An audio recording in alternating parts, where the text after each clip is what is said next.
This is part 2 of using Prismacolors to color over your Copic markers. And once again, we're looking at the Clematis stamp from Flourishes. This is Lisa Futch from creativecanines.blogspot.com. I'm coloring in my center with some yellows. And the centers apparently vary from a yellow-orange to an orange to a bright yellow. And I'm using colors that we have in our past clubs, the Y17, Y15, and Y11. I'm just going to do this pretty quickly here so we can move on to the stuff that you're waiting for. Hopefully you dusted off your Prismacolor pencils. And you know what, I may add one more color in there. I tend to like to use more than 2 colors. I always pretty much use more than 2 colors.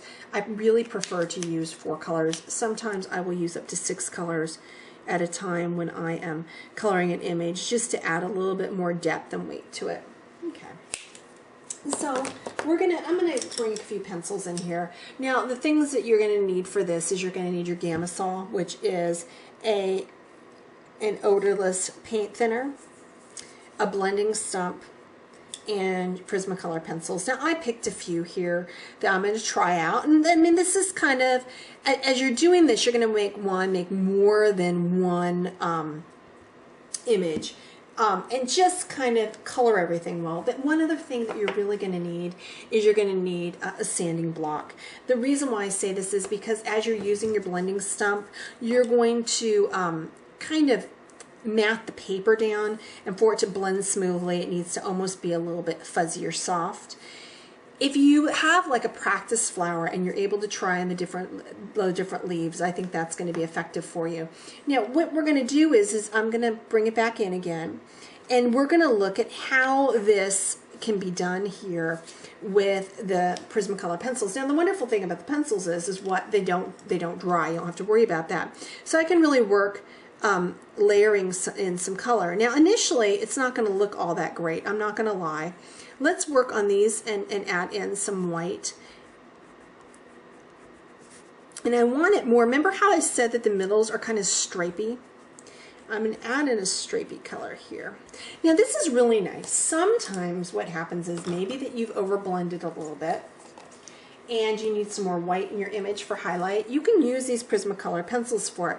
Now I'm going to wet my applicator, my blending stump, with this Gamma-Sol bottle. Now I'm going to tell you where I found this. It took me forever to actually find one of these.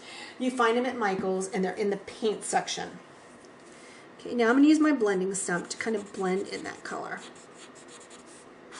It's turning out really nice. Now you can tell what it does is it adds a whole new layer of interest in your flower. Now, do you remember we did leave that highlight on the image, but this really creates a real significant highlight. Okay. And if I decided I wanted more white, I really do like that. If I decide I want more white, I could add more white.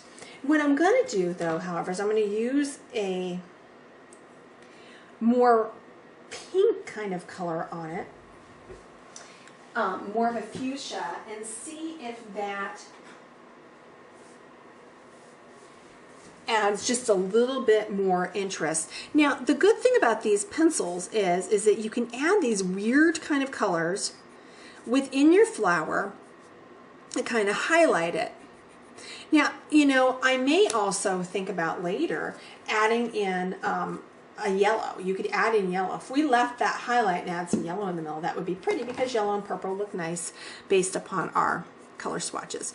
Now once again, here we go, we're adding in this Prismacolor pencil. Doing a little fuchsia to the mix here. And once again, adding just another layer of interest. And it really adds a lot of weight and dimension to the image, which makes the image appear more realistic. And the blending stump blends out those lines, although I wouldn't recommend coloring really darkly with them. Okay, now what I'm going to do is I'm going to go back once again with my white and add in a strong white highlight kind of there. And I'm going to blend these out a little bit.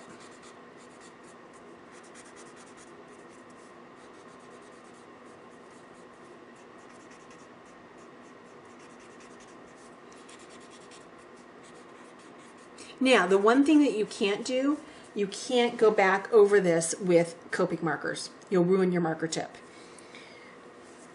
You need to use your Copics first and then your pencils.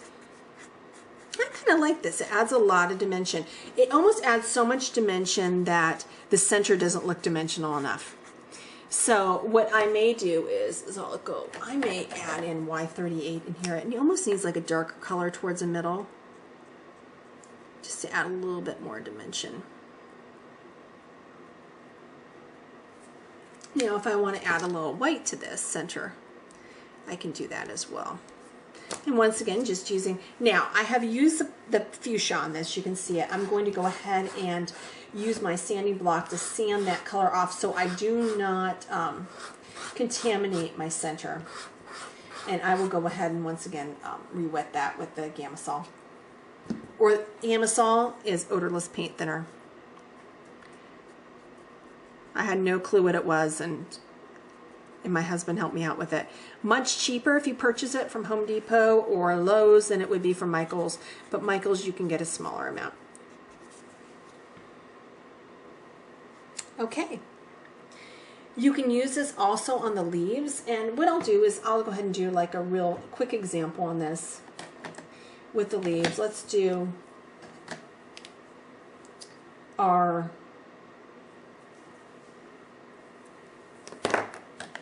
green colors here, and we can look at a leaf as well. I'm going to go ahead and just make it a olive color because that's one of my kind of go-to colors. Okay, let's go YG97, YG95, YG93. Now, what else this helps with is that if you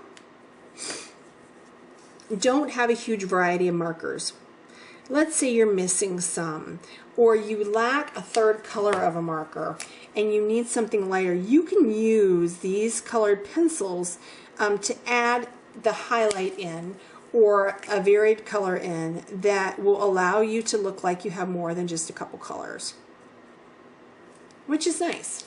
And honestly, if you've already made the investment in the pencils, you know it's an expensive investment, and it's worth it to be able to keep using them. Now, I'm going to use that. Now, once again, I'm going to add a little bit of a white highlight. Let's put it right about here. And I'm going to use my Prismacolor pencil. Let's see, I'm going to need to add a little bit more Gamasol. The nice thing about this bottle is that the spongy tip applicator stays kind of damp. And just a little bit of highlight there. Now I have some highlight there as well. If I wanted to, if I say that's not a strong enough highlight, I can go back through here and add another highlight. Once again, this is a really nice technique to use if you've already made the investment in the Prismacolor pencils. It also allows you to add some depth or weight to your image. Hope this helps, and hope that this spurred a whole new creative brainstorm for what you can do with your stamps.